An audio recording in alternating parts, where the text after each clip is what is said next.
Hi, ఈరోజు పుల్లగా కారకారంగా నిమ్మకాయ తొక్కు పచ్చడి అయితే చేసుకుంటున్నాను. ఇది ఉంటుందండి, అన్నంలో వేసుకుని తింటే ఎక్సలెంట్గా ఉంటుంది. దీని ప్రిపరేషన్ ఏంటో చూసేద్దామా. అందుకు 10 ఎండుమిర్చి అయితే నానబెట్టి పక్కన పెట్టుకుంటున్నాను.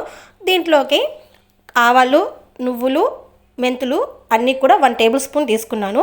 వీటిని అయితే రోట్లో వేసుకొని మెత్తగా పొడిలాగా చేసుకోవాలి. మెంతులు, ఆవాలు కొద్దిగా తక్కువ తీసుకోండి. ఆ తర్వాత నానబెట్టుకున్న ఎండుమిర్చి కూడా వేసుకొని తొక్కులుగానే దంచుకోవచ్చు. అంత మెత్తగా మెదగాల్సిన అవసరం లేదు. అందులోనే కొద్దిగా ఉప్పు, నిమ్మకాయ తొక్కులు కూడా వేసుకుంటున్నాను. ఇవైతే వారం రోజుల ముందుగా నిమ్మకాయని కట్ చేసుకొని ఉప్పు, పసుపు మాత్రమే వేసి ఊరబెట్టుకున్నాను.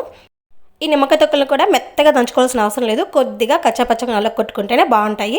ఆ తర్వాత పోపు అయితే రెడీ చేసుకోవాలి. ఈ పోపులో కొంచెం ఇంగు వేసుకుంటే ఉంటుందండి, అన్నం అలా తినాలనిపిస్తుంది. ఇల్లంతా కూడా గుమాలు ఇచ్చిపోతుంది.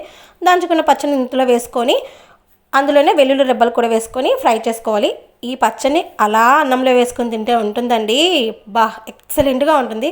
సబ్స్క్రైబ్ చేసుకోండి, లైక్ చేయండి.